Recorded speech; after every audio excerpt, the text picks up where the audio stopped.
Chapter 25. Dr. Seward's Diary, 11th of October, evening. Jonathan Harker has asked me to note this, as he says he is hardly equal to the task, and he wants an exact record kept.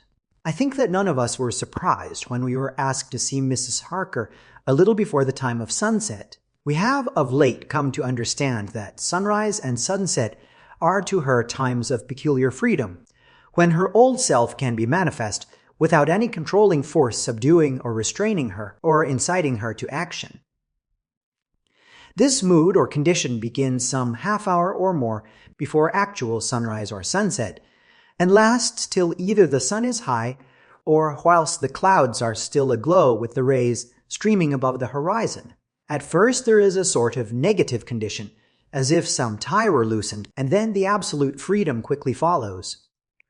When, however, the freedom ceases, the change back or relapse comes quickly, preceded only by a spell of warning silence.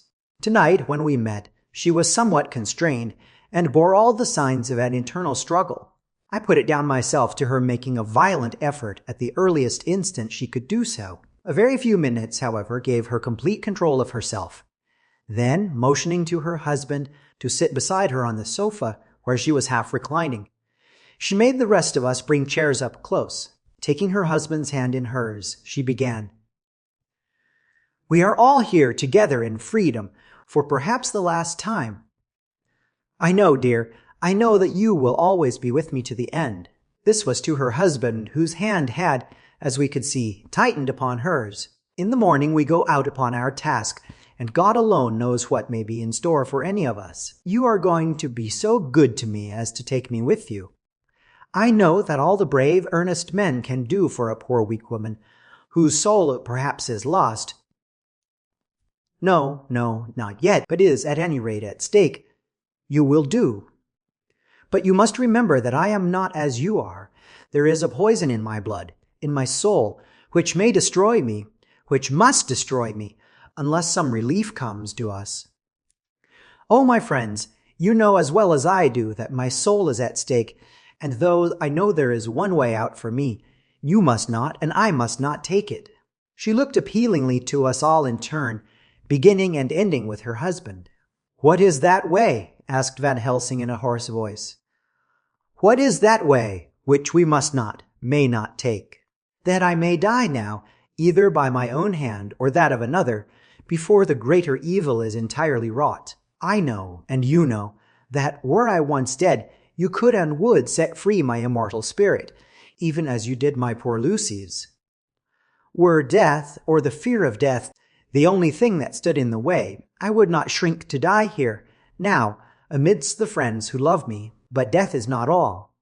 I cannot believe that to die in such a case, when there is hope before us, and a bitter task to be done, is God's will. Therefore I, on my part, give up here the certainty of eternal rest, and go out into the dark, where may be the blackest things that the world or the nether world holds." We were all silent, for we knew instinctively that this was only a prelude. The faces of the others were set, and Harker's grew ashen gray. Perhaps he guessed better than any of us what was coming. She continued, "This is what I can give into the hotchpot." I could not but note the quaint legal phrase which she used in such a place, and with all seriousness. "What will each of you give?" "Your lives, I know," she went on quickly. "That is easy for brave men. Your lives are God's, and you can give them back to him. But what will you give to me?" She looked again questioningly, but this time avoided her husband's face. Quincy seemed to understand. He nodded, and her face lit up. "Then I shall tell you plainly what I want, for there must be no doubtful matter in this connection between us now. You must promise me, one and all, even you, my beloved husband, that, should the time come, you will kill me. What is that time?" The voice was Quincy's, but it was low and strained. "When you shall be convinced that I am so changed that it is better that I die that I may live. When I am thus dead in the flesh, then you will, without a moment's delay, drive a stake through me and cut off my head, or do whatever else may be wanting to give me rest." Quincy was the first to rise after the pause. He knelt down before her, and taking her hand in his, said solemnly, I'm only a rough fellow who hasn't, perhaps, lived as a man should to win such a distinction, but I swear to you by all that I hold sacred and dear that, should the time ever come, I shall not flinch from the duty that you have set us.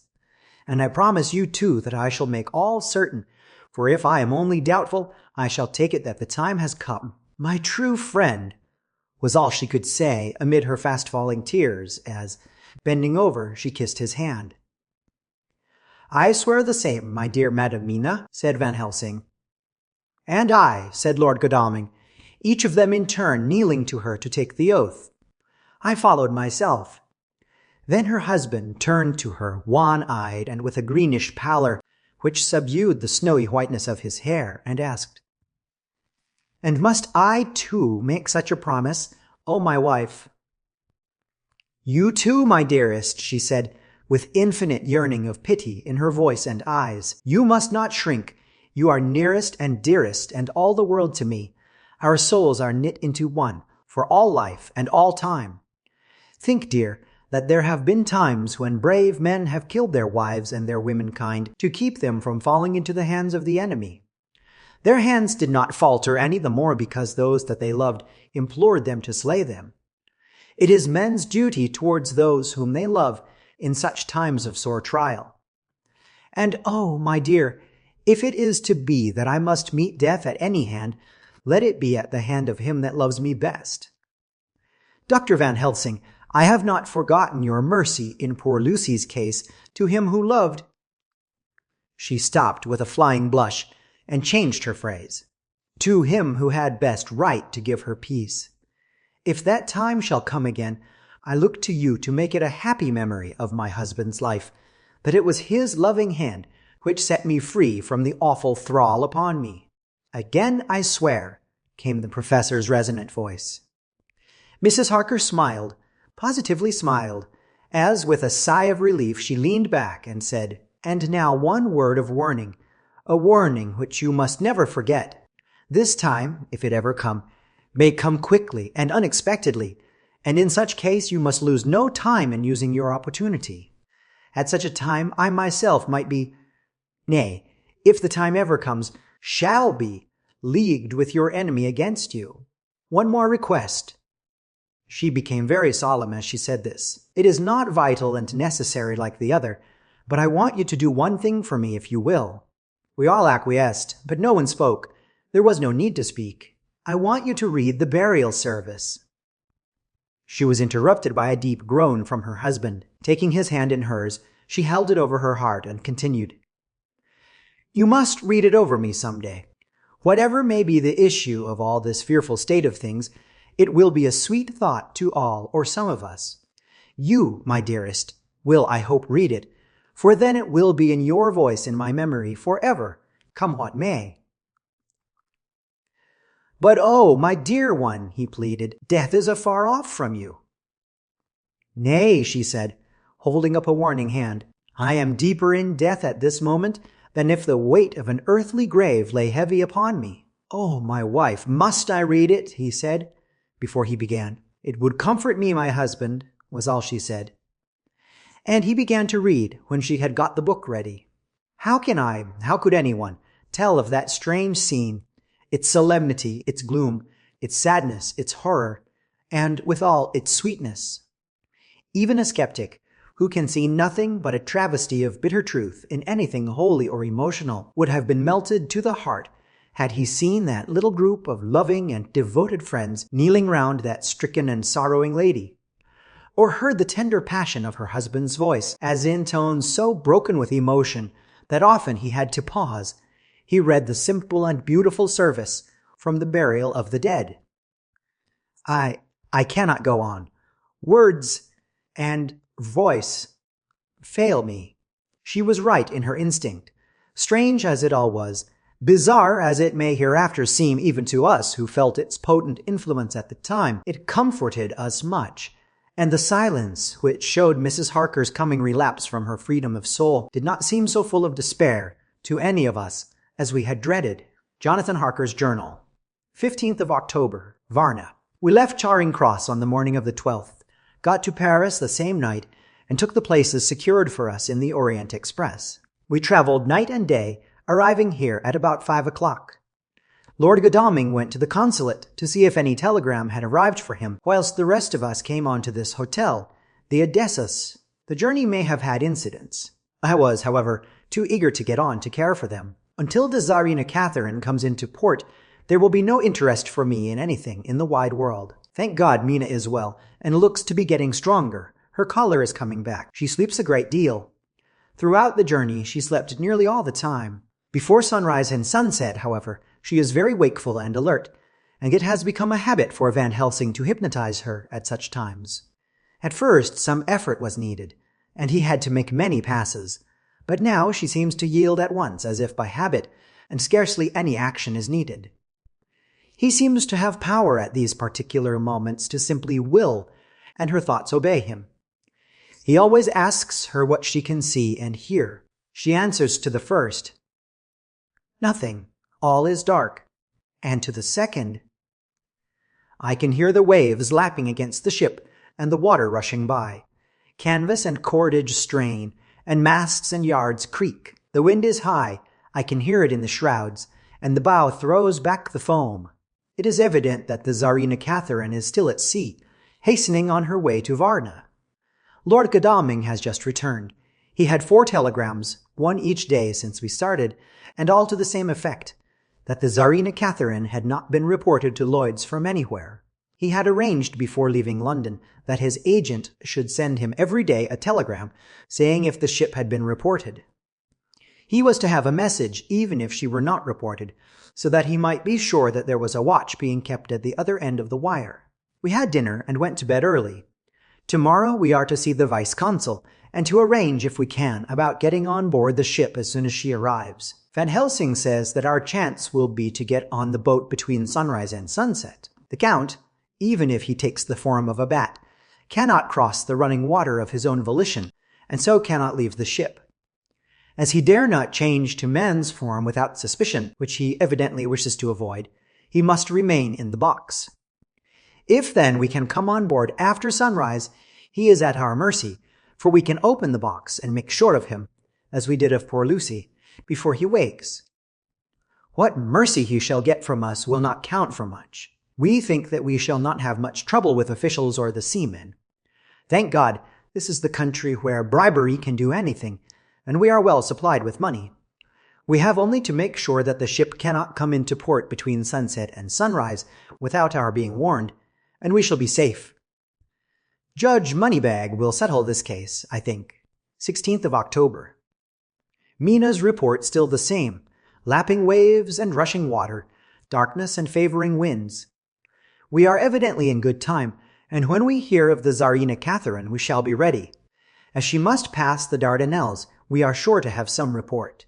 17th of October. Everything is pretty well fixed now, I think, to welcome the Count on his return from his tour. Godalming told the shippers that he fancied that the box sent aboard might contain something stolen from a friend of his, and got a half consent that he might open it at his own risk. The owner gave him a paper telling the captain to give him every facility in doing whatever he chose on board the ship, and also a similar authorization to his agent at Varna. We have seen the agent, who was much impressed with Godalming's kindly manner to him, and we are all satisfied that whatever he can do to aid our wishes will be done. We have already arranged what to do in case we get the box open. If the Count is there, Van Helsing and Seward will cut off his head at once and drive a stake through his heart. Morris and Godalming and I shall prevent interference, even if we have to use the arms which we shall have ready. The professor says that if we can so treat the Count's body, it will soon after fall into dust. In such case there would be no evidence against us, in case any suspicion of murder were aroused. But even if it were not, we should stand or fall by our act, and perhaps some day this very script may be evidence to come between some of us and a rope. For myself, I should take the chance only too thankfully if it were to come. We mean to leave no stone unturned to carry out our intent. We have arranged with certain officials that the instant the Tsarina Catherine is seen, we are to be informed by a special messenger. 24th of October. A whole week of waiting. Daily telegrams to Godalming, but only the same story. Not yet reported.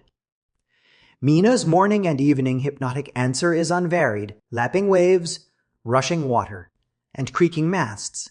Telegram, October 24th. Rufus Smith, Lloyd's, London, to Lord Godalming. Care of HBM, Vice-Consul, Varna. Tsarina Catherine reported this morning from Dardanelles. Dr. Seward's Diary, 25th of October. How I miss my phonograph! To write diary with a pen is irksome to me, but Van Helsing says I must. We were all wild with excitement yesterday when Godalming got his telegram from Lloyd's. I know now what men feel in battle when the call to action is heard. Mrs. Harker, alone of our party, did not show any signs of emotion. After all, it is not strange that she did not, for we took special care not to let her know anything about it, and we all tried not to show any excitement when we were in her presence.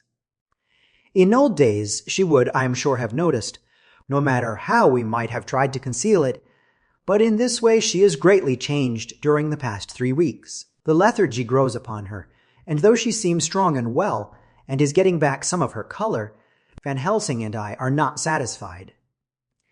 We talk of her often. We have not, however, said a word to the others.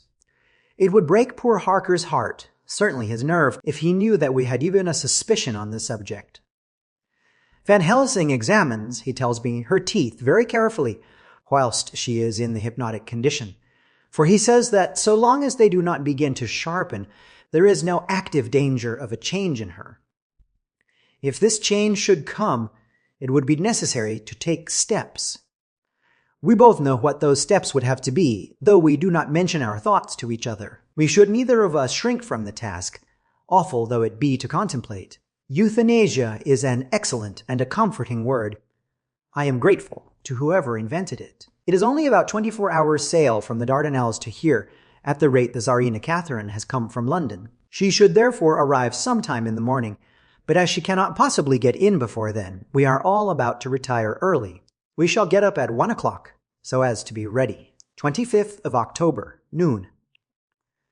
No news yet of the ship's arrival. Mrs. Harker's hypnotic report this morning was the same as usual, so it is possible that we may get news at any moment.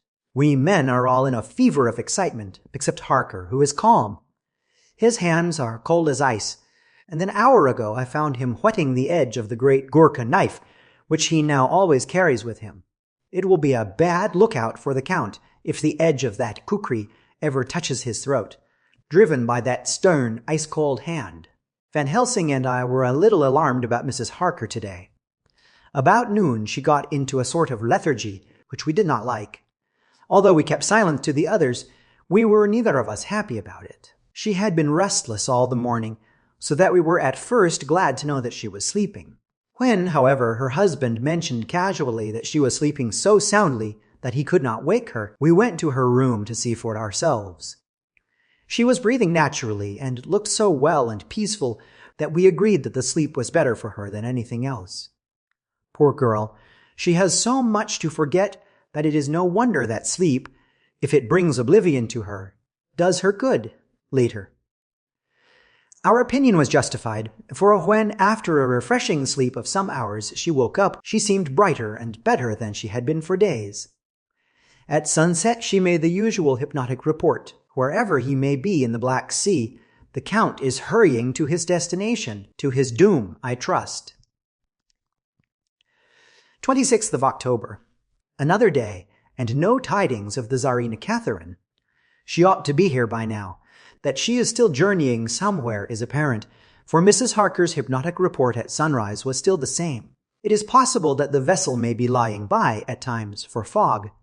Some of the steamers which came in last evening reported patches of fog both to north and south of the port. We must continue our watching, as the ship may now be signaled any moment. 27th of October, noon. Most strange! No news yet of the ship we wait for. Mrs. Harker reported last night and this morning as usual, lapping waves and rushing water, though she added that the waves were very faint. The telegrams from London have been the same. No further report. Van Helsing is terribly anxious, and told me just now that he fears the Count is escaping us. He added significantly, I do not like that lethargy of Madam Mina's. Souls and memories can do strange things during trance. I was about to ask him more, but Harker just then came in, and he held up a warning hand. We must try tonight at sunset to make her speak more fully when in her hypnotic state. 28th of October. Telegram. Rufus Smith, London, to Lord Godalming, care H.B.M. Vice-Consul, Varna. Tsarina Catherine reported entering Galatz at 1 o'clock today. Dr. Seward's diary. 28th of October. When the telegram came announcing the arrival in Galatz, I do not think it was such a shock to any of us as might have been expected. True, we did not know whence or how or when the bolts would come, but I think we all expected that something strange would happen. The delay of arrival at Varna made us individually satisfied that things would not be just as we had expected. We only waited to learn where the change would occur. Nonetheless, however, was it a surprise. I suppose that nature works on such a hopeful basis that we believe against ourselves that things will be as they ought to be, not as we should know that they will be. Transcendentalism is a beacon to the angels, even if it be a will-o'-the-wisp to man. It was an odd experience, and we all took it differently. Van Helsing raised his hand over his head for a moment, as though in remonstrance with the Almighty, but he said not a word, and in a few seconds stood up with his face sternly set. Lord Godalming grew very pale, and sat breathing heavily. I was myself half stunned, and looked in wonder at one after another. Quincey Morris tightened his belt with that quick movement which I knew so well. In our old wandering days it meant action. Mrs. Harker grew ghastly white, so that the scar on her forehead seemed to burn, but she folded her hands meekly and looked up in prayer. Harker smiled, actually smiled, the dark, bitter smile of one who is without hope, but at the same time his action belied his words, for his hands instinctively sought the hilt of the great kukri knife and rested there. "When does the next train start for Galatz?" said Van Helsing to us generally. "At 6:30 tomorrow morning." We all started, for the answer came from Mrs. Harker. "How on earth do you know?" said Art. "You forget, or perhaps you do not know, though Jonathan does, and so does Dr. Van Helsing, that I am the train fiend. At home in Exeter I always used to make up the timetables, so as to be helpful to my husband. I found it so useful sometimes that I always make a study of the timetables now. I knew that if anything were to take us to Castle Dracula, we should go by Galatz, or at any rate through Bucharest, so I learned the times very carefully. Unhappily, there are not many to learn, as the only train tomorrow leaves, as I say." "Wonderful woman," murmured the professor. "Can't we get a special?" asked Lord Godalming. Van Helsing shook his head. "I fear not. This land is very different from yours or mine. Even if we did have a special, it would probably not arrive as soon as our regular train. Moreover, we have something to prepare. We must think. Now let us organize. You, friend Arthur, go to the train and get the tickets, and arrange that all be ready for us to go in the morning. Do you, friend Jonathan, go to the agent of the ship, and get from him letters to the agent in Galatz, with authority to make search the ship just as it was here. Morris Quincey, you see the vice-consul, and get his aid with his fellow in Galatz, and all he can do to make our way smooth, so that no times be lost when over the Danube. John will stay with Madam Mina and me, and we shall consult. For so if time be long you may be delayed, and it will not matter when the sun set, since I am here with Madam to make report." "And I," said Mrs. Harker brightly, and more like her old self than she had been for many a long day, "shall try to be of use in all ways, and shall think and write for you as I used to do.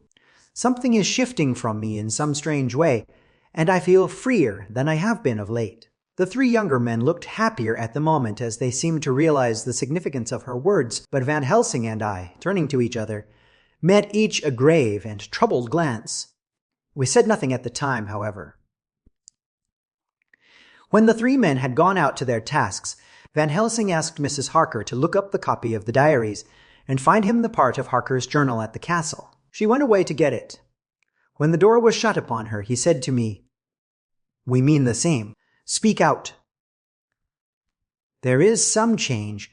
It is a hope that makes me sick, for it may deceive us." Quite so. Do you know why I asked her to get the manuscript? No, said I, unless it was to get an opportunity of seeing me alone. You are in part right, friend John, but only in part. I want to tell you something, and oh, my friend, I am taking a terrible risk, but I believe it is right. In the moment when Madam Mina said those words that arrest both our understanding, an inspiration came to me. In the trance of 3 days ago, the Count sent her his spirit to read her mind, or more like he took her to see him in his earth box in the ship with water rushing, just as it go free at rise and set of sun. He learned then that we are here, for she have more to tell in her open life with eyes to see and ears to hear than he, shut as he is, in his coffin box. Now he make his most effort to escape us. At present he want her not. He is sure with his so great knowledge that she will come at his call, but he cut her off, take her, as he can do, out of his power, so that she come not to him. Ah, there I have hope that our man-brains, that have been of man so long, and that have not lost the grace of God, will come higher than his child-brain, that lie in his tomb for centuries, that grow not yet to our stature, and that do only work selfish and therefore small. Here comes Madam Mina, not a word to her of her trance. She know it not, and it would overwhelm her and make despair, just when we want all her hope, all her courage, when most we want all her great brain, which is trained like man's brain, but is of sweet woman, and have a special power which the Count give her, and which he may not take away altogether, though he think not so. Hush! Let me speak, and you shall learn. Oh, John, my friend, we are in awful straits. I fear as I never feared before. We can only trust the good God. Silence! Here she comes. I thought that the professor was going to break down and have hysterics, just as he had when Lucy died. But with a great effort he controlled himself, and was at perfect nervous poise, when Mrs. Harker tripped into the room, bright and happy-looking, and, in the doing of work, seemingly forgetful of her misery. As she came in, she handed a number of sheets of typewriting to Van Helsing. He looked over them gravely, his face brightening up as he read. Then, holding the pages between his finger and thumb, he said, "Friend John, to you with so much of experience already, and you too, dear Madam Mina, that are young, here is a lesson. Do not fear ever to think. A half-thought has been buzzing often in my brain, but I fear to let him loose his wings. Here now, with more knowledge, I go back to where that half-thought come from, and I find that he be no half-thought at all. That be a whole thought, though so young that he is not yet strong to use his little wings. Nay, like the ugly duck of my friend Hans Andersen, he be no duck-thought at all, but a big swan-thought that sail nobly on big wings when the time come for him to try them. See, I read here what Jonathan have written. That other of his race who, in a later age, again and again brought his forces over the great river into Turkey land, who, when he was beaten back, came again and again, and again, though he had to come alone from the bloody field where his troops were being slaughtered, since he knew that he alone could ultimately triumph. What does this tell us? Not much, no. The Count's child-thought see nothing, therefore he speaks so free. Your man-thought see nothing, my man-thought see nothing till just now. No.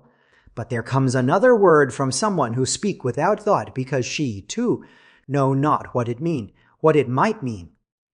Just as there are elements which rest, yet when in nature's course they move on their way and they touch, then poof, and there comes a flash of light, heaven-wide, that blind and kill and destroy some, but that show up all earth below for leagues and leagues. Is it not so? Well, I shall explain. To begin, have you ever studied the philosophy of crime? Yes and no. You, John, yes, for it is a study of insanity. You, no, Madam Mina, for crime touch you not but once. Still, your mind works true, and argues not a particulari ad universale. There is this peculiarity in criminals. It is so constant, in all countries and at all times, that even police, who know not much from philosophy, come to know it empirically, that it is, that is, to be empiric. The criminal always work at one crime, that is, the true criminal who seems predestinate to crime, and who will of none other. This criminal has not full man-brain. He is clever and cunning and resourceful, but he be not of man's stature as to brain. he be of child brain in much. Now this criminal of ours is predestinate to crime also. He too have child brain, and it is of the child to do what he have done.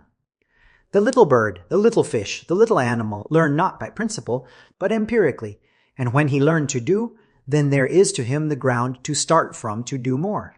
Dos pusto, said Archimedes. Give me a fulcrum, and I shall move the world. To do once is the fulcrum, whereby child brain become man brain, and until he have the purpose to do more, he continue to do the same again every time, just as he have done before. Oh, my dear, I see that your eyes are opened, and that to you the lightning flash show all the leagues. For Mrs. Harker began to clap her hands, and her eyes sparkled. He went on, Now you shall speak. Tell us two dry men of science what you see with those so bright eyes. He took her hand, and held it whilst she spoke. His finger and thumb closed on her pulse, as I thought, instinctively and unconsciously. As she spoke, the Count is a criminal, and of criminal type. Nordau and Lombroso would so classify him, and qua criminal he is of imperfectly formed mind. Thus, in a difficulty, he has to seek resource in habit. His past is a clue, and the one page of it that we know, and that from his own lips, tells that once before, when in what Mr. Morris would call a tight place, he went back to his own country from the land he had tried to invade, and thence, without losing purpose, prepared himself for a new effort. He came again better equipped for his work, and won. So he came to London to invade a new land. He was beaten, and when all hope of success was lost and his existence in danger, he fled back over the sea to his home, just as formerly he had fled back over the Danube from Turkeyland. Good, good, oh, you so clever lady, said Van Helsing enthusiastically, as he stooped and kissed her hand. A moment later he said to me, as calmly as though we had been having a sick-room consultation, 72 only, and in all this excitement, I have hope. Turning to her again, he said with keen expectation, But go on, there is more to tell if you will. Be not afraid, John and I know. I do in any case, and shall tell you if you are right. Speak without fear. I will try to, but you will forgive me if I seem egotistical. Nay, fear not, you must be egotist, for it is of you that we think. Then, as he is criminal, he is selfish, and as his intellect is small, and his action is based on selfishness, he confines himself to one purpose. That purpose is remorseless. As he fled back over the Danube, leaving his forces to be cut to pieces, so now he is intent on being safe, careless of all. So his own selfishness frees my soul somewhat from the terrible power which he acquired over me on that dreadful night. I felt it. Oh, I felt it. Thank God for his great mercy. My soul is freer than it has been since that awful hour, and all that haunts me is a fear lest in some trance or dream he may have used my knowledge for his ends. The professor stood up. He has so used your mind, and by it he has left us here in Varna, whilst the ship that carried him rushed through enveloping fog up to Galatz, where, doubtless, he had made preparation for escaping from us. But his child mind only saw so far, and it may be that, as ever in God's providence, the very thing that the evildoer most reckoned on for his selfish good turns out to be his chiefest harm. The hunter is taken in his own snare, as the great psalmist says. For now that he think he is free from every trace of us all, and that he has escaped us with so many hours to him, then his selfish child brain will whisper him to sleep. He think, too, that as he cut himself off from knowing your mind, there can be no knowledge of him to you. There is where he fail. That terrible baptism of blood which he give you makes you free to go to him in spirit, as you have as yet done in your times of freedom, when the sun rise and set. At such times you go by my volition, and not by his, and this power to good of you and others, as you have won from your suffering at his hands. This is now all the more precious that he know it not, and to guard himself have even cut himself off from his knowledge of our where.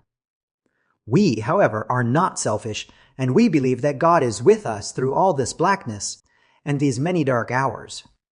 We shall follow him, and we shall not flinch, even if we peril ourselves that we become like him. Friend John, this has been a great hour, and it have done much to advance us on our way. You must be scribe, and write him all down, so that when the others return from their work you can give it to them. Then they shall know as we do. And so I have written it whilst we wait their return, and Mrs. Harker has written with her typewriter all, since she brought the manuscript to us. End of chapter 25. Read by Kara Schallenberg, www.kray.org, on Saturday, July 30th, 2016, in Union City, California. Chapter 26. Dr. Seward's Diary, 29th of October. This is written in the train from Varna to Galatz. Last night we all assembled a little before the time of sunset. Each of us had done his work as well as he could. So far as thought and endeavor and opportunity go, we are prepared for the whole of our journey and for our work when we get to Galatz. When the usual time came round, Mrs. Harker prepared herself for her hypnotic effort, and after a longer and more serious effort on the part of Van Helsing than has been usually necessary, she sank into the trance. Usually she speaks on a hint, but this time the professor had to ask her questions, and to ask them pretty resolutely, before we could learn anything. At last her answer came. I can see nothing. We are still. There are no waves lapping, but only a steady swirl of water softly running against the hawser. I can hear men's voices calling near and far, and the roll and creak of oars in the rowlocks. A gun is fired somewhere. The echo of it seems far away. There is tramping of feet overhead, and ropes and chains are dragged along. What is this? There is a gleam of light. I can feel the air blowing upon me. Here she stopped. She had risen, as if impulsively, from where she lay on the sofa, and raised both her hands, palms upwards, as if lifting a weight. Van Helsing and I looked at each other with understanding. Quincy raised his eyebrows slightly and looked at her intently, whilst Harker's hand instinctively closed round the hilt of his kukri. There was a long pause. We all knew that the time when she could speak was passing, but we felt that it was useless to say anything. Suddenly she sat up, and, as she opened her eyes, said sweetly, Would none of you like a cup of tea? You must all be so tired. We could only make her happy, and so acquiesced. She bustled off to get tea. When she had gone, Van Helsing said, You see, my friends, he is close to land. He has left his earth chest, but he has yet to get on shore. In the night he may lie hidden somewhere, but if he be not carried on shore, or if the ship do not touch it, he cannot achieve the land. In such case he can, if it be in the night, change his form, and can jump or fly on shore, as he did at Whitby. But if the day come before he get on shore, then, unless he be carried, he cannot escape. And if he be carried, then the customs men may discover what the box contain. Thus, in fine, if he escape not on shore tonight, or before dawn, there will be the whole day lost to him. We may then arrive in time, for if he escape not at night, we shall come on him in daytime, boxed up and at our mercy. For he dare not be his true self, awake and visible, lest he be discovered. There was no more to be said, so we waited in patience until the dawn, at which time we might learn more from Mrs. Harker. Early this morning we listened, with breathless anxiety, for her response in her trance. The hypnotic stage was even longer in coming than before, and when it came, the time remaining until full sunrise was so short that we began to despair. Van Helsing seemed to throw his whole soul into the effort. At last, in obedience to his will, she made reply. All is dark. I hear lapping water, level with me, and some creaking as of wood on wood. She paused, and the red sun shot up. We must wait till tonight. And so it is that we are traveling towards Galatz in an agony of expectation. We are due to arrive between 2 and 3 in the morning, but already, at Bucharest, we are 3 hours late, so we cannot possibly get in till well after sunup. Thus we shall have 2 more hypnotic messages from Mrs. Harker. Either or both may possibly throw more light on what is happening. Later. Sunset has come and gone. Fortunately, it came at a time when there was no distraction, for had it occurred whilst we were at a station, we might not have secured the necessary calm and isolation. Mrs. Harker yielded to the hypnotic influence even less readily than this morning. I am in fear that her power of reading the Count's sensations may die away just when we want it most. It seems to me that her imagination is beginning to work. Whilst she has been in the trance hitherto, she has confined herself to the simplest of facts. If this goes on, it may ultimately mislead us. If I thought that the Count's power over her would die away equally with her power of knowledge, it would be a happy thought, but I am afraid that it may not be so. When she did speak, her words were enigmatical. Something is going out. I can feel it pass me like a cold wind. I can hear, far off, confused sounds, as of men talking in strange tongues, fierce falling water, and the howling of wolves. She stopped, and a shudder ran through her, increasing in intensity for a few seconds, till, at the end, she shook as though in a palsy. She said no more, even in answer to the professor's imperative questioning. When she woke from the trance, she was cold and exhausted and languid, but her mind was all alert. She could not remember anything, but asked what she had said. When she was told, she pondered over it deeply, for a long time, and in silence. 30th of October, 7 a.m. We are near Galatz now, and I may not have time to write later. Sunrise this morning was anxiously looked for by us all. Knowing of the increasing difficulty of procuring the hypnotic trance, Van Helsing began his passes earlier than usual. They produced no effect, however, until the regular time, when she yielded with a still greater difficulty, only a minute before the sun rose. The professor lost no time in his questioning. Her answer came with equal quickness. All is dark. I hear water swirling by, level with my ears, and the creaking of wood on wood. Cattle low, far off. There is another sound, a queer one, like— She stopped and grew white, and whiter still. Go on, speak, I command you, said Van Helsing in an agonized voice. At the same time there was despair in his eyes, for the risen sun was reddening even Mrs. Harker's pale face. She opened her eyes, and we all started as she said, sweetly and seemingly with the utmost unconcern, "Oh, Professor, why ask me to do what you know I can't? I don't remember anything." Then, seeing the look of amazement on our faces, she said, turning from one to the other with a troubled look, "What have I said? What have I done? I know nothing, only that I was lying here, half asleep, and heard you say, 'Go on, speak, I command you.'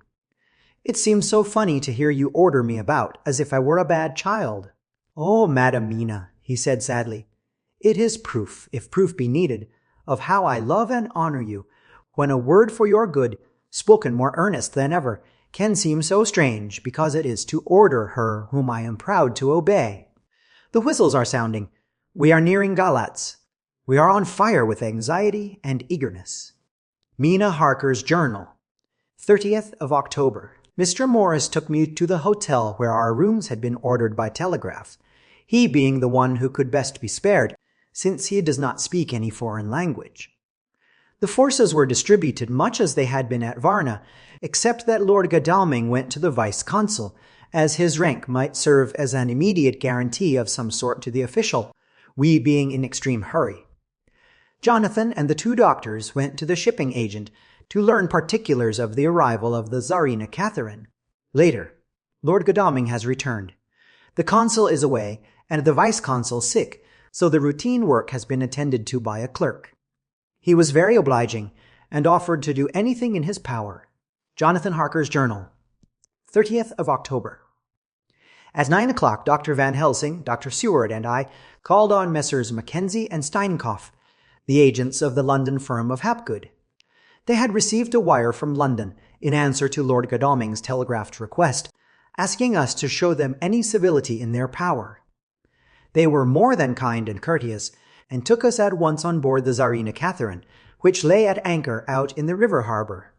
There we saw the captain, Donaldson by name, who told us of his voyage.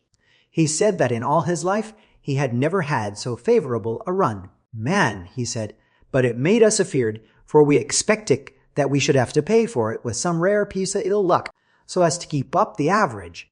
It's no canny to run fra London to the Black Sea wi' a wind ahint ye, as though the devil himself were blawing on your sail for his ain purpose.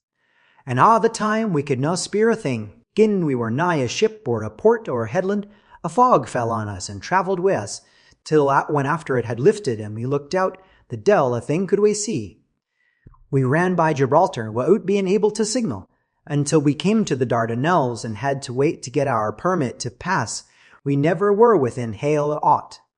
At first I inclined to slack off sail and beat about till the fog was lifted, but whiles I thought that if the devil was minded to get us into the Black Sea quick, he was like to do it whether we would or no. If we had a quick voyage, it would be no to our miscredit with the owners, or no hurt to our traffic. And the old mon who had served his ain purpose would be decently grateful to us for no hindering him. This mixture of simplicity and cunning, of superstition and commercial reasoning, aroused Van Helsing, who said, "Mine friend, that devil is more clever than he is thought by some, and he know when he meet his match." The skipper was not displeased with the compliment, and went on. "When we got past the Bosphorus, the men began to grumble. Some of them, the Romanians, came and asked me to heave overboard a big box, which had been put on board by a queer-looking old man just before we had started for London. I had seen them speer at the fellow, and put out their twa fingers when they saw him, to guard against the evil eye. Man, but the superstition of foreigners is perfectly ridiculous. I sent them about their business pretty quick, but as just after a fog closed in on us, I felt a wee bit as they did, and it's something, though I wouldn't say it was agin the big box. Well, on we went, and as the fog didn't let up for 5 days, I just let the wind carry us, for if the devil wanted to get somewheres, well, he would fetch it up a reed. And if he didn't, well, we'd keep a sharp lookout anyhow. Sure enough, we had a fair way and deep water all the time, and 2 days ago, when the morning sun came through the fog, we found ourselves just in the river opposite Galatz. The Romanians were wild, and wanted me right or wrong to take out the box and fling it in the river. I had to argue with them about it with a handspike, and when the last of them rose off the deck with his head in his hand, I had to convince them that, evil eye or no evil eye, the property and the trust of my owners were better in my hands than in the river Danube. They had, mind ye, taken the box on the deck ready to fling in, and as it was marked Galatz via Varna, I thocht I'd let it lie till we discharged in the port and get rid o't altogether. We didn't do much clearing that day, and had to remain the nicht at anchor. But in the morning, braw and early, an hour before sun-up, a man came aboard with an order, written to him from England, to receive a box marked for one Count Dracula. Sure enough, the matter was one ready to hand. He had his papers a-reet, and glad I was to be rid of the damn thing, for I was beginning mysel to feel uneasy at it. If the devil did have any luggage aboard the ship, I'm thinking it was nane other than that same." "What was the name of the man who took it?" asked Dr. Van Helsing, with restrained eagerness. "I'll be telling you quick," he answered, and stepping down to his cabin produced a receipt signed Emanuel Hildesheim. Bergenstrasse 16 was the address. We found out that this was all the captain knew, so with thanks we came away. We found Hildesheim in his office, a Hebrew of rather the Adelphi theatre type, with a nose like a sheep and a fez. His arguments were pointed with specie. We were doing the punctuation, and with a little bargaining he told us what he knew. This turned out to be simple but important. He had received a letter from Mr. Deville of London, telling him to receive, if possible before sunrise, so as to avoid customs, a box which would arrive at Galatz in the Tsarina Catherine. This he was to give in charge to a certain Petrov Skinsky, who dealt with the Slovaks who traded down the river to the port. He had been paid for his work by an English banknote, which had been duly cashed for gold at the Danube International Bank. When Skinsky had come to him, he had taken him to the ship and handed over the box, so as to save porterage. That was all he knew. We then sought for Skinsky, but were unable to find him. One of his neighbors, who did not seem to bear him any affection, said that he had gone away 2 days before, no one knew whither. This was corroborated by his landlord, who had received by messenger the key of the house, together with the rent due, in English money. This had been between 10 and 11 o'clock last night. We were at a standstill again. Whilst we were talking, one came running and breathlessly gasped out that the body of Skinsky had been found inside the wall of the churchyard of St. Peter, and that the throat had been torn open as if by some wild animal. Those we had been speaking with ran off to see the horror, the women crying out, "This is the work of a Slovak!" We hurried away lest we should have been in some way drawn into the affair, and so detained. As we came home, we could arrive at no definite conclusion. We were all convinced that the box was on its way, by water, to somewhere, but where that might be we would have to discover. With heavy hearts, we came home to the hotel, to Mina. When we met together, the first thing was to consult as to taking Mina again into our confidence. Things are getting desperate, and it is at least a chance, though a hazardous one. As a preliminary step, I was released from my promise to her. Mina Harker's journal, 30th of October, evening. They were so tired and worn out and dispirited that there was nothing to be done till they had some rest, so I asked them all to lie down for half an hour, whilst I should enter everything up to the moment. I feel so grateful to the man who invented the traveller's typewriter, and to Mr. Morris for getting this one for me. I should have felt quite astray doing the work if I had to write with a pen. It is all done. Poor dear, dear Jonathan, what he must have suffered. What must he be suffering now? He lies on the sofa hardly seeming to breathe, and his whole body appears in collapse. His brows are knit, his face is drawn with pain. Poor fellow, maybe he is thinking, and I can see his face all wrinkled up with the concentration of his thoughts. Oh, if I could only help it all. I shall do what I can. I have asked Dr. Van Helsing, and he has got me all the papers that I have not yet seen. Whilst they are resting, I shall go over all carefully, and perhaps I may arrive at some conclusion. I shall try to follow the professor's example, and think without prejudice on the facts before me. I do believe that under God's providence I have made a discovery. I shall get the maps, and look over them. I am more than ever sure that I am right. My new conclusion is ready, so I shall get our party together and read it. They can judge it. It is well to be accurate, and every minute is precious. Mina Harker's memorandum, entered in her journal. Ground of inquiry. Count Dracula's problem is to get back to his own place. A. He must be brought back by someone. This is evident, for had he power to move himself as he wished, he could go either as man or wolf or bat, or in some other way.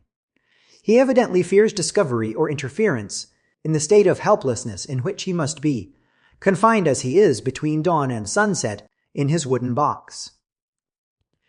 B. How is he to be taken? Here a process of exclusions may help us. By road, by rail, by water. 1. By road, there are endless difficulties, especially in leaving the city. X. There are people, and people are curious and investigate. A hint, a surmise, a doubt as to what might be in the box would destroy him. Y. There are, or there may be, customs and octroi officers to pass. Z. His pursuers might follow. This is his highest fear, and in order to prevent his being betrayed, he has repelled, so far as he can, even his victim, me. 2. By rail, there is no one in charge of the box. It would have to take its chance of being delayed, and delay would be fatal, with enemies on the track. True, he might escape at night, but what would he be if left in a strange place, with no refuge that he could fly to? This is not what he intends, and he does not mean to risk it. 3. By water. Here is the safest way in one respect, but with most danger in another. On the water he is powerless except at night. Even then he can only summon fog and storm and snow and his wolves. But were he wrecked, the living water would engulf him, helpless, and he would indeed be lost. He could have the vessel drive to land, but if it were unfriendly land, wherein he was not free to move, his position would still be desperate. We know from the record that he was on the water, so what we have to do is to ascertain what water. The first thing is to realize exactly what he has done as yet. We may then get a light on what his later task is to be. Firstly, we must differentiate between what he did in London as part of his general plan of action when he was pressed for moments and had to arrange as best he could. Secondly, we must see, as well as we can surmise it from the facts we know of, what he has done here. As to the first, He evidently intended to arrive at Galatz, and sent invoice to Varna to deceive us, lest we should ascertain his means of exit from England. His immediate and sole purpose then was to escape. The proof of this is in the letter of instructions sent to Emanuel Hildesheim to clear and take away the box before sunrise.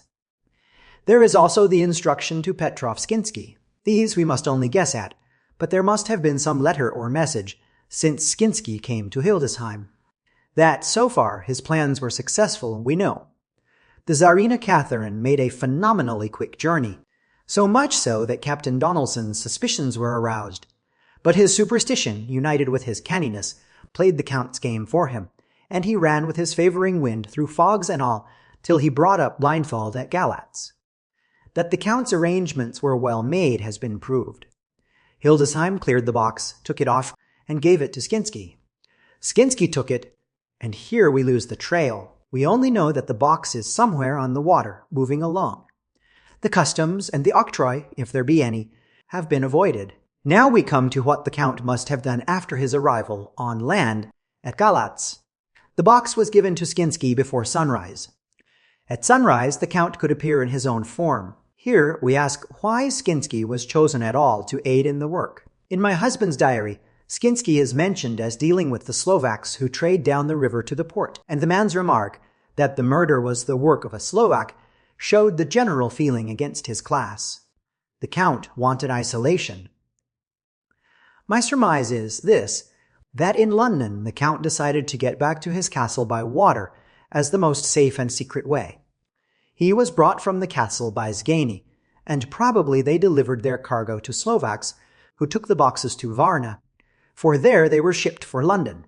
Thus the Count had knowledge of the persons who could arrange this service. When the box was on land, before sunrise or after sunset, he came out from his box, met Skinsky, and instructed him what to do as to arranging the carriage of the box up some river. When this was done, and he knew that all was in train, he blotted out his traces, as he thought, by murdering his agent. I have examined the map, and find that the river most suitable for the Slovaks to have ascended is either the Pruth or the Sereth. I read in the typescript that in my trance I heard cows low, and water swirling level with my ears, and the creaking of wood. The Count in his box, then, was on a river in an open boat, propelled probably either by oars or poles, for the banks are near, and it is working against stream. There would be no such sound if floating downstream. Of course, it may not be either the Sereth or the Pruth, but we may possibly investigate further. Now, of these two, the Pruth is the more easily navigated, but the Sereth is, at Fundu, joined by the Bistritza, which runs up round the Borgo Pass. The loop it makes is manifestly as close to Dracula's castle as can be got by water. Mina Harker's journal continued. When I had done reading, Jonathan took me in his arms and kissed me. The others kept shaking me by both hands, and Dr. Van Helsing said, "Our dear Madam Mina is once more our teacher. Her eyes have been where we were blinded. Now we are on the track once again, and this time we may succeed. Our enemy is at his most helpless, and if we can come on him by day, on the water, our task will be over. He has a start, but he is powerless to hasten, as he may not leave his box lest those who carry him may suspect. For them to suspect would be to prompt them to throw him in the stream, where he perish. This he knows, and will not. Now, men, to our council of war. For here and now we must plan what each and all shall do. I shall get a steam launch and follow him," said Lord Godalming. "And I, horses to follow on the bank, lest by chance he land," said Mr. Morris. "Good," said the professor, "both good, but neither must go alone. There must be force to overcome force if need be. The Slovak is strong and rough, and he carries rude arms." All the men smiled, for amongst them they carried a small arsenal. Said Mr. Morris, "I have brought some Winchesters. They are pretty handy in a crowd, and there may be wolves. The Count, if you remember, took some other precautions. He made some requisitions on others that Mrs. Harker could not quite hear or understand. We must be ready at all points." Dr. Seward said, "I think I had better go with Quincy. We have been accustomed to hunt together, and we two, well armed, will be a match for whatever may come along. You must not be alone, Ard. It may be necessary to fight the Slovaks, and a chance thrust, for I don't suppose these fellows carry guns, would undo all our plans. There must be no chances this time. We shall not rest until the Count's head and body have been separated, and we are sure that he cannot reincarnate." He looked at Jonathan as he spoke, and Jonathan looked at me. I could see that the poor dear was torn about in his mind.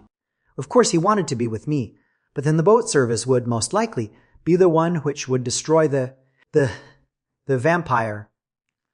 Why did I hesitate to write the word? He was silent a while, and during his silence Dr. Van Helsing spoke. "Friend Jonathan, this is to you for twice reasons. First, because you are young and brave and can fight, and all energies may be needed at the last. And again, that it is your right to destroy him, that which has wrought such woe to you and yours. Be not afraid for Madam Mina. She will be my care, if I may. I am old. My legs are not so quick to run as once, and I am not used to ride so long, or to pursue as need be, or to fight with lethal weapons. But I can be of other service. I can fight in other way. And I can die, if need be, as well as younger men. Now let me say that what I would is this. While you, my Lord Godalming, and friend Jonathan, go in your so swift little steamboat up the river, and whilst John and Quincy guard the bank where perchance he might be landed, I will take Madam Mina right into the heart of the enemy's country, whilst the old fox is tiding his box, floating on the running stream whence he cannot escape to land, where he dares not raise the lid of his coffin box, lest his Slovak carriers should in fear leave him to perish. We shall go in the track where Jonathan went, from Bistritz over the Borgo, and find our way to the castle of Dracula. Here Madam Mina's hypnotic power will surely help, and we shall find our way, all dark and unknown otherwise, after the first sunrise, when we are near that fateful place. There is much to be done, and other places to be made sanctify, so that that nest of vipers be obliterated." Here Jonathan interrupted him hotly. "Do you mean to say, Professor Van Helsing, that you would bring Mina, in her sad case, and tainted as she is with that devil's illness, right into the jaws of his death trap? Not for the world, not for heaven or hell." He became almost speechless for a minute, and then went on. "Do you know what that place is? Have you seen that awful den of hellish infamy, with the very moonlight alive with grisly shapes, and every speck of dust that whirls in the wind a devouring monster in embryo? Have you felt the vampire's lips upon your throat?" Here he turned to me, and as his eyes lit on my forehead, he threw up his arms with a cry. "Oh, my God, what have we done to have this terror upon us?" And he sank down on the sofa in a collapse of misery. The professor's voice, as he spoke in clear, sweet tones, which seemed to vibrate in the air, calmed us all. "Oh, my friend, it is because I would save Madam Mina from that awful place that I would go. God forbid that I should take her into that place. There is work, wild work, to be done there, that her eyes may not see. We men here, all save Jonathan, have seen with their own eyes what is to be done before that place can be purified. Remember that we are in terrible straits. If the Count escape us this time, and he is strong and subtle and cunning, he may choose to sleep him for a century, and then in time our dear one," he took my hand, "would come to him to keep him company, and would be as those others that you, Jonathan, saw. You have told us of their gloating lips. You heard their rabbled laugh as they clutched the moving bag that the Count threw to them. You shudder, and well may it be. Forgive me that I make you so much pain, but it is necessary. My friend, is it not a dire need for the which I am giving, possibly my life? If it were that anyone went into that place to stay, it is I who would have to go to keep them company." "Do as you will," said Jonathan, with a sob that shook him all over. "We are in the hands of God." Later. Oh, it did me good to see how those brave men worked. How can women help loving men when they are so earnest and so true and so brave? And, too, it made me think of the wonderful power of money. What can it not do when it is properly applied, and what might it do when basely used? I felt so thankful that Lord Godalming is rich, and that both he and Mr. Morris, who also has plenty of money, are willing to spend it so freely. For if they did not, our little expedition could not start, either so promptly or so well equipped, as it will within another hour. It is not 3 hours since it was arranged what part each of us was to do, and now Lord Godalming and Jonathan have a lovely steam launch, with steam up ready to start at a moment's notice. Dr. Seward and Mr. Morris have 6 good horses, well appointed. We have all the maps and appliances of various kinds that can be had. Professor Van Helsing and I are to leave by the 11:40 train tonight for Veresti, where we are to get a carriage to drive to the Borgo Pass. We are bringing a good deal of ready money, as we are to buy a carriage and horses. We shall drive ourselves, for we have no one whom we can trust in the matter. The professor knows something of a great many languages, so we shall get on all right. We have all got arms, even for me a large-bore revolver. Jonathan would not be happy unless I was armed like the rest. Alas, I cannot carry one arm that the rest do. The scar on my forehead forbids that. Dear Dr. Van Helsing comforts me by telling me that I am fully armed, as there may be wolves. The weather is getting colder every hour, and there are snow flurries which come and go as warnings. Later. It took all my courage to say goodbye to my darling. We may never meet again. Courage, Mina. The professor is looking at you keenly. His look is a warning. There must be no tears now, unless it may be that God will let them fall in gladness. Jonathan Harker's Journal. October 30th, night. I am writing this in the light from the furnace door of the steam launch. Lord Godalming is firing up. He is an experienced hand at the work, as he has had for years a launch of his own on the Thames and another on the Norfolk Broads. Regarding our plans, we finally decided that Mina's guess was correct, and that if any waterway was chosen for the Count's escape back to his castle, the Sereth, and then the Bistritza at its junction, would be the one. We took it that somewhere about the 47th degree north latitude would be the place chosen for the crossing the country between the river and the Carpathians. We have no fear in running at good speed up the river at night. There is plenty of water, and the banks are wide enough apart to make steaming, even in the dark, easy enough. Lord Godalming tells me to sleep for a while, as it is enough for the present for one to be on watch. But I cannot sleep. How can I, with the terrible danger hanging over my darling, and her going out into that awful place? My only comfort is that we are in the hands of God. Only for that faith it would be easier to die than to live, and so be quit of all the trouble. Mr. Morris and Dr. Seward were off on their long ride before we started. They are to keep up the right bank, far enough off to get on higher lands, where they can see a good stretch of river and avoid the following of its curves. They have, for the first stages, 2 men to ride and lead their spare horses, 4 in all, so as not to excite curiosity. When they dismiss the men, which shall be shortly, they shall themselves look after the horses. It may be necessary for us to join forces. If so, they can mount our whole party. One of the saddles has a movable horn, and can be easily adapted for Mina, if required. It is a wild adventure we are on. Here, as we are rushing along through the darkness, with the cold from the river seeming to rise up and strike us, with all the mysterious voices of the night around us, it all comes home.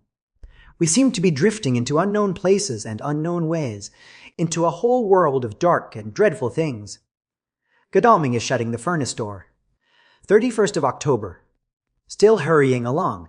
The day has come, and Godalming is sleeping. I am on watch. The morning is bitterly cold. The furnace heat is grateful, though we have heavy fur coats. As yet we have passed only a few open boats, but none of them had on board any box or package of anything like the size of the one we seek. The men were scared every time we turned our electric lamp on them, and fell on their knees and prayed. 1st of November, evening. No news all day. We have found nothing of the kind we seek. We have now passed into the Bistritza, and if we are wrong in our surmise, our chance is gone. We have overhauled every boat, big and little. Early this morning, one crew took us for a government boat and treated us accordingly. We saw in this a way of smoothing matters, so at Fundu, where the Bistritza runs into the Sereth, we got a Romanian flag, which we now fly conspicuously. With every boat which we have overhauled since then, this trick has succeeded. We have had every deference shown to us, and not once any objection to whatever we chose to ask or do.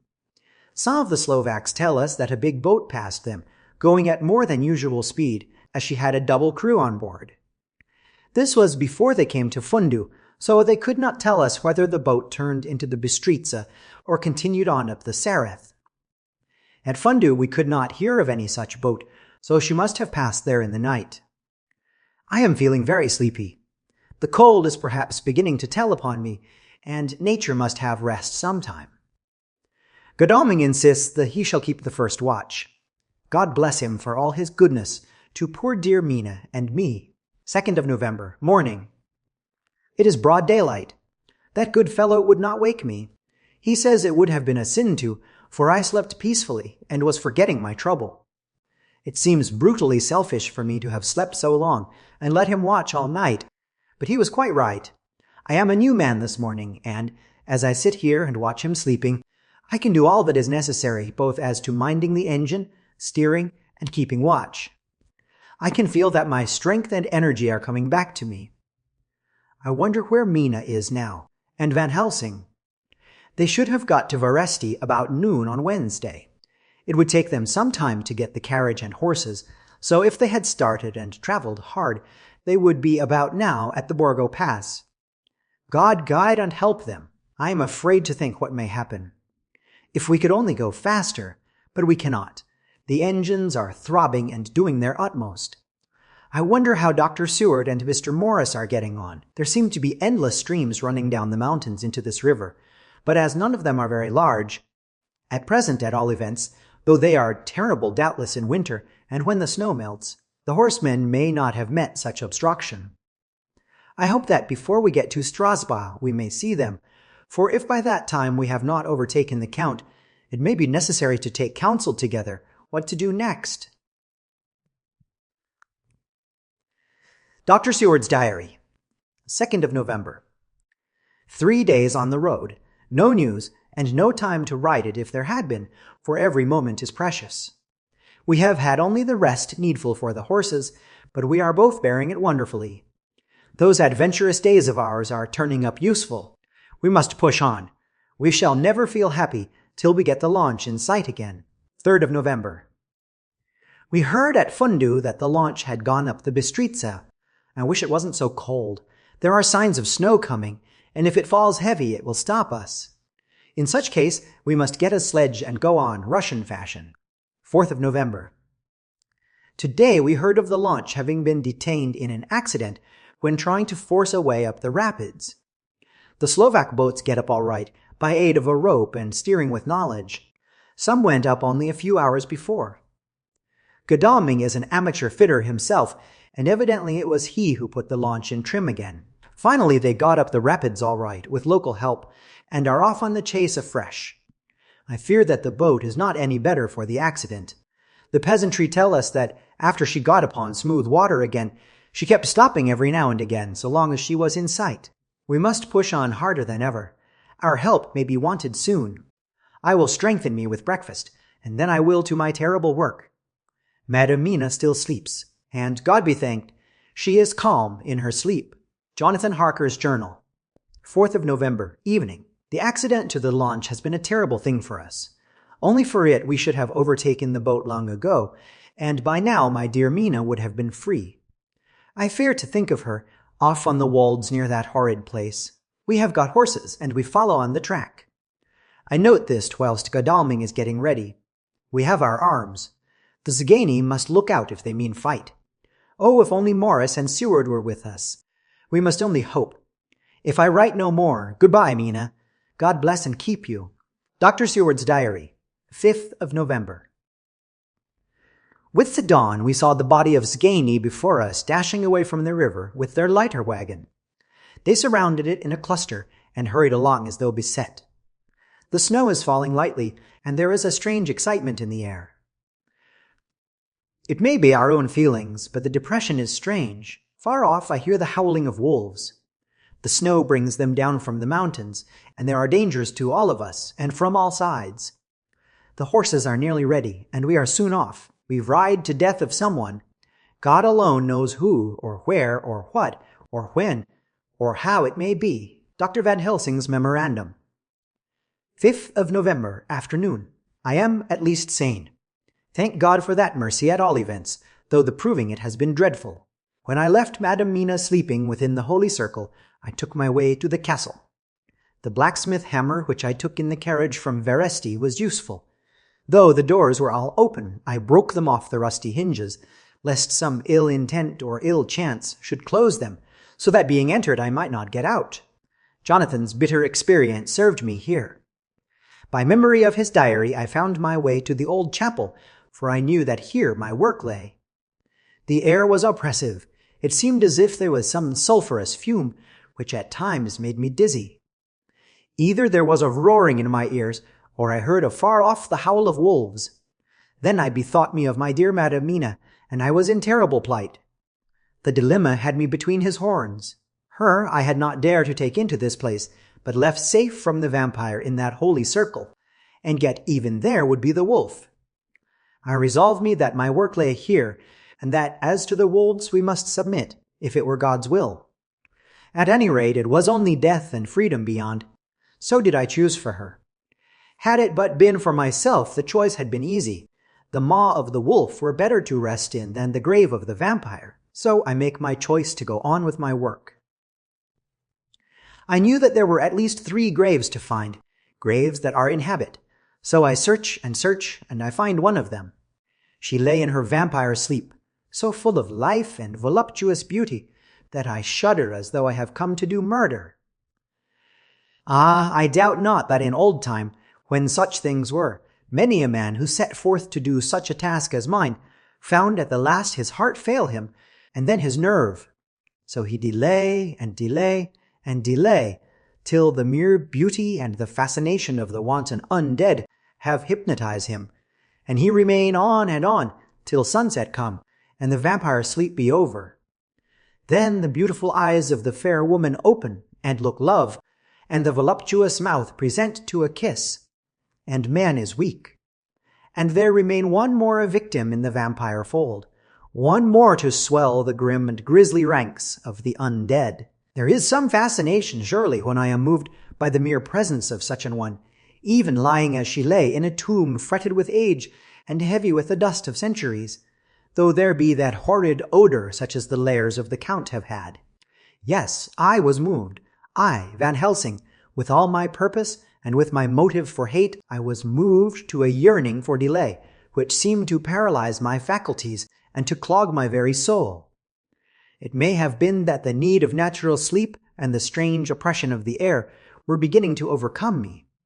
Certain it was that I was lapsing into sleep, the open-eyed sleep of one who yields to a sweet fascination, when there came through the snow-stilled air a long, low wail, so full of woe and pity that it woke me like the sound of a clarion, for it was the voice of my dear Madam Mina that I heard. Then I braced myself again to my horrid task, and found by wrenching away tomb tops one other of the sisters, the other dark one. I dared not pause to look on her as I had on her sister, lest once more I should begin to be in thrall, but I go on searching, until presently I find in a high great tomb, as if made to one much beloved, that other fair sister which, like Jonathan, I had seen to gather herself out of the atoms of the mist. She was so fair to look on, so radiantly beautiful, so exquisitely voluptuous, that the very instinct of man in me, which calls some of my sex to love and to protect one of hers, made my head whirl with new emotion.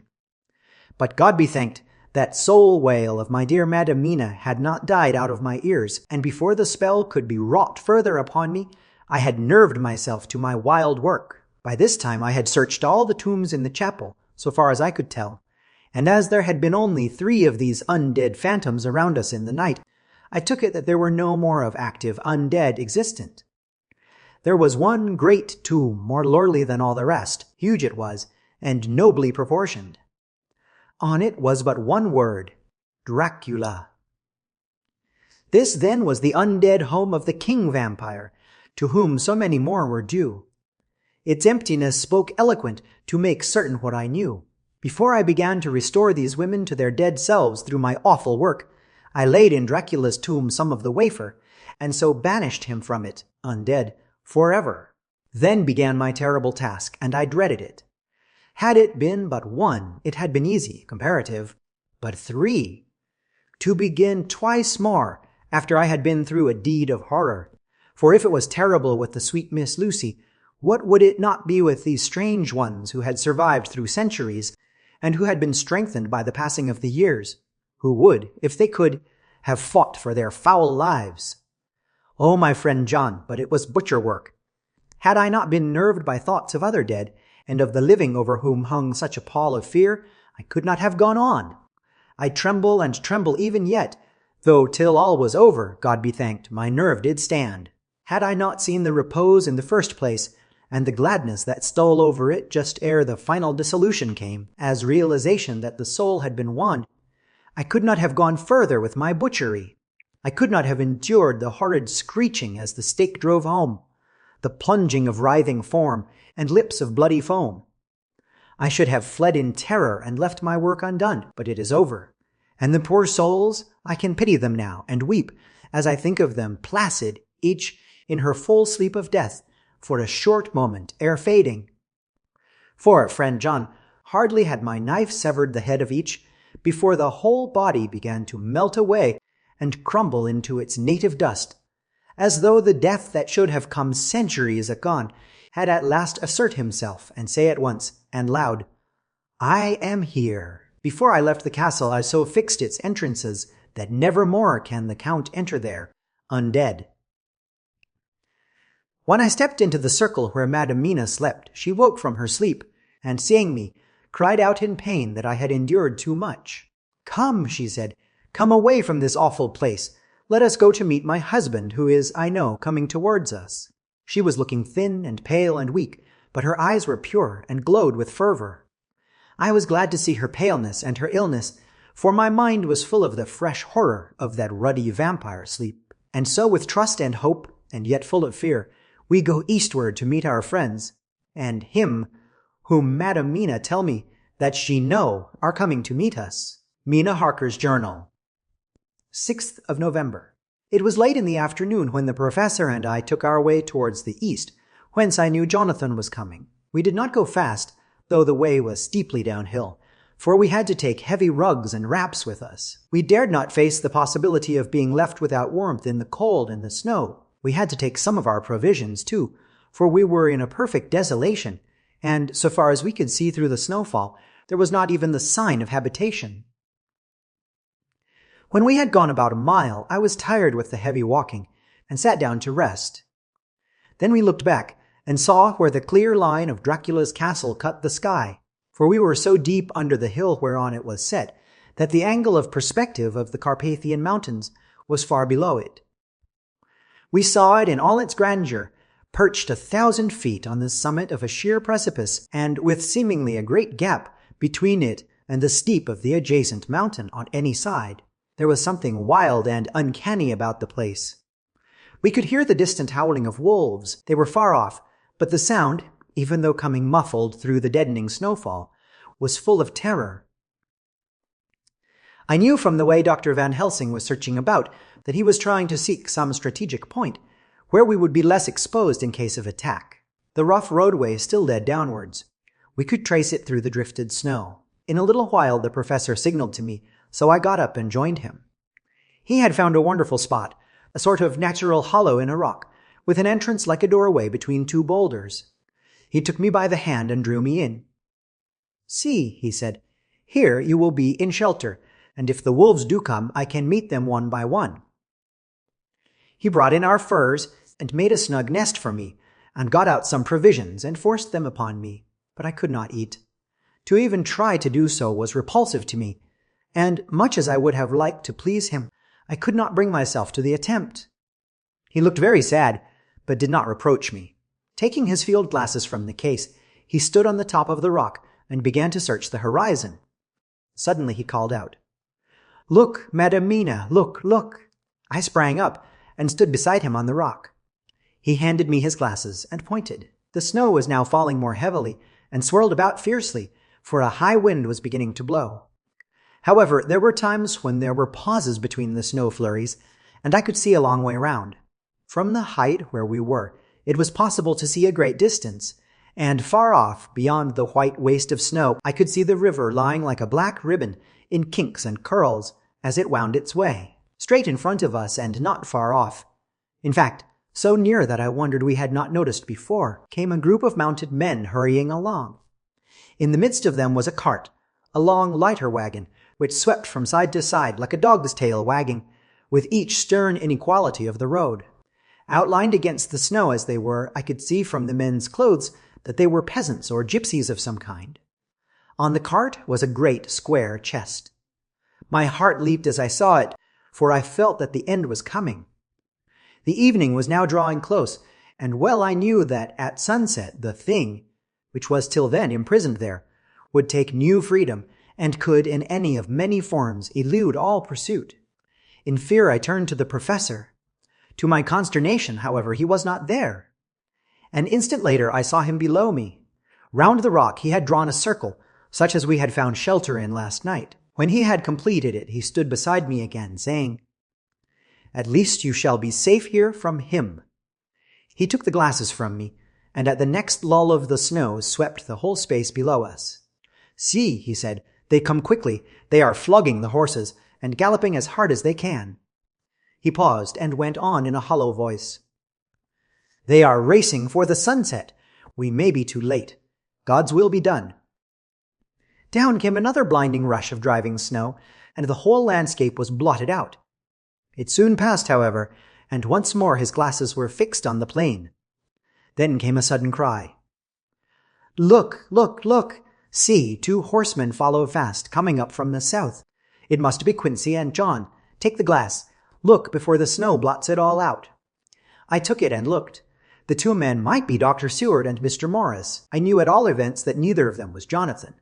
At the same time, I knew that Jonathan was not far off. Looking around, I saw on the north side of the coming party 2 other men riding at breakneck speed. One of them I knew was Jonathan, and the other I took, of course, to be Lord Godalming. They, too, were pursuing the party with the cart. When I told the professor, he shouted in glee like a schoolboy, and after looking intently till a snowfall made sight impossible, he laid his Winchester rifle ready for use against the boulder at the opening of our shelter. "They are all converging," he said. "When the time comes, we shall have gypsies on all sides." I got out my revolver ready to hand, for whilst we were speaking, the howling of wolves came louder and closer. When the snowstorm abated a moment, we looked again. It was strange to see the snow falling in such heavy flakes close to us, and beyond, the sun shining more and more brightly as it sank down towards the far mountain tops. Sweeping the glass all around us, I could see here and there dots moving singly, and in 2s and 3s and larger numbers. The wolves were gathering for their prey. Every instant seemed an age whilst we waited. The wind came now in fierce bursts, and the snow was driven with fury as it swept upon us in circling eddies. At times we could not see an arm's length before us, but at others, as the hollow-sounding wind swept by us, it seemed to clear the airspace around us, so that we could see afar off. We had of late been so accustomed to watch for sunrise and sunset that we knew with fair accuracy when it would be, and we knew that before long the sun would set. It was hard to believe that by our watches it was less than an hour that we waited in that rocky shelter before the various bodies began to converge close upon us. The wind came now with fiercer and more bitter sweeps, and more steadily from the north. It seemingly had driven the snow clouds from us, for with only occasional bursts the snow fell. We could distinguish clearly the individuals of each party, the pursued and the pursuers. Strangely enough, those pursued did not seem to realize, or at least to care, that they were pursued. They seemed, however, to hasten with redoubled speed as the sun dropped lower and lower on the mountain tops. Closer and closer they drew. The professor and I crouched down behind our rock and held our weapons ready. I could see that he was determined that they should not pass. One and all were quite unaware of our presence. All at once 2 voices shouted out to "Halt!" One was my Jonathan's, raised in a high key of passion. The other, Mr. Morris's strong, resolute tone of quiet command. The gypsies may not have known the language, but there was no mistaking the tone, in whatever tongue the words were spoken. Instinctively they reined in, and at the instant Lord Godalming and Jonathan dashed up at one side, and Dr. Seward and Mr. Morris on the other. The leader of the gypsies, A splendid-looking fellow, who sat his horse like a centaur, waved them back, and in a fierce voice gave to his companions some word to proceed. They lashed the horses, which sprang forward, but the 4 men raised their Winchester rifles, and in an unmistakable way commanded them to stop. At the same moment, Dr. Van Helsing and I rose behind the rock and pointed our weapons at them. Seeing that they were surrounded, the men tightened their reins and drew up. The leader turned to them and gave a word, at which every man of the gypsy party drew what weapon he carried, knife or pistol, and held himself in readiness to attack. Issue was joined in an instant. The leader, with a quick movement of his rein, threw his horse out in front, and pointing first to the sun, now close down on the hilltops, and then to the castle, said something which I did not understand. For answer, all 4 men of our party threw themselves from their horses and dashed towards the cart. I should have felt terrible fear at seeing Jonathan in such danger, but that the ardor of battle must have been upon me as well as the rest of them.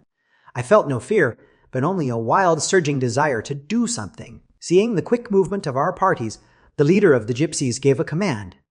His men instantly formed round the cart in a sort of undisciplined endeavor, each one shouldering and pushing the other in his eagerness to carry out the order. In the midst of this, I could see that Jonathan on one side of the ring of men and Quincy on the other were forcing a way to the cart. It was evident that they were bent on finishing their task before the sun should set.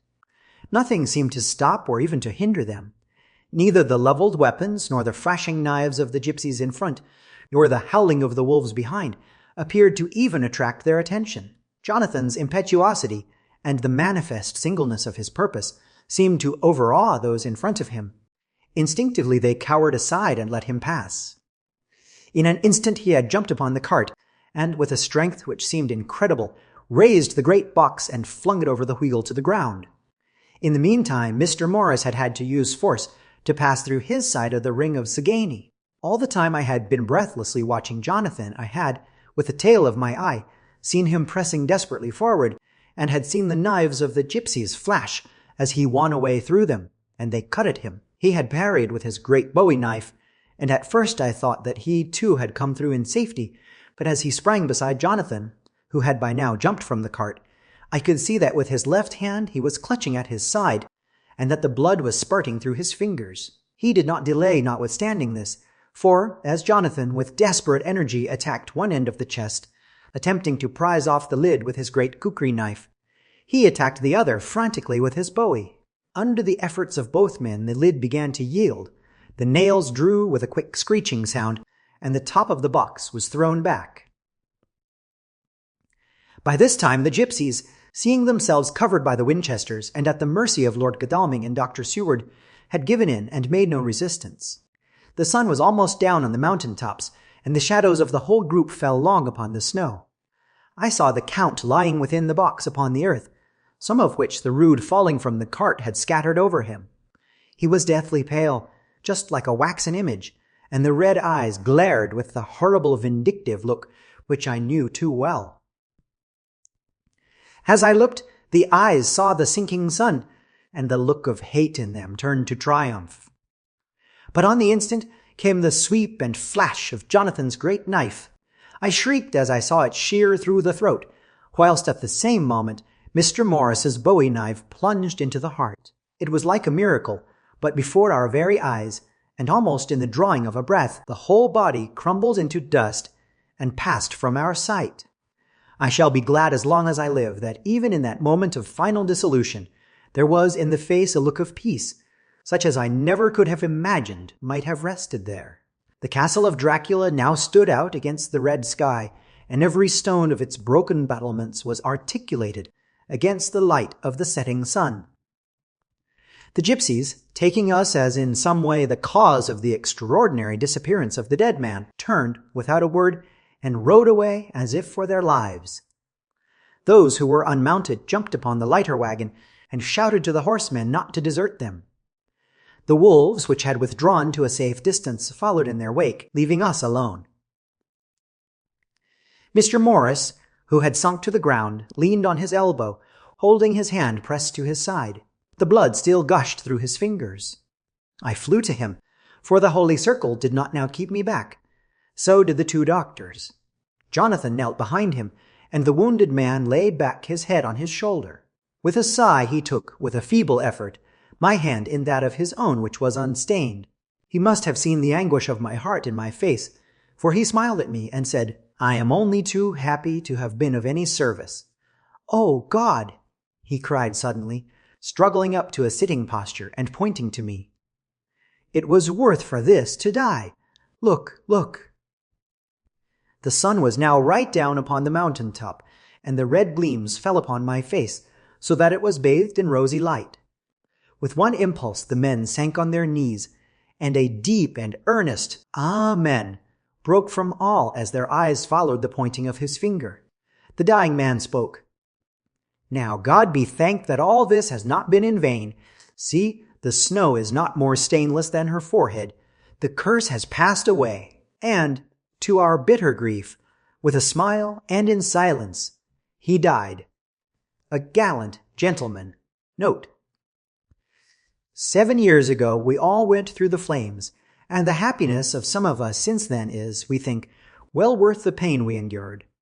It is an added joy to Mina and to me that our boy's birthday is the same day as that on which Quincy Morris died. His mother holds, I know, the secret belief that some of our brave friend's spirit has passed into him. His bundle of names links all our little band of men together, but we call him Quincy. In the summer of this year we made a journey to Transylvania, and went over the old ground which was, and is to us, so full of vivid and terrible memories. It was almost impossible to believe that the things which we had seen with our own eyes and heard with our own ears were living truths. Every trace of all that had been was blotted out. The castle stood as before, reared high above a waste of desolation. When we got home we were talking of the old time, which we could all look back on without despair, for Godalming and Seward are both happily married. I took the papers from the safe where they had been ever since our return so long ago. We were struck with the fact that in all the mass of material of which the record is composed, there is hardly one authentic document. Nothing but a mass of typewriting, except the later notebooks of Mina and Seward and myself, and Van Helsing's memorandum. We could hardly ask anyone, even did we wish to accept these as proofs of so wild a story.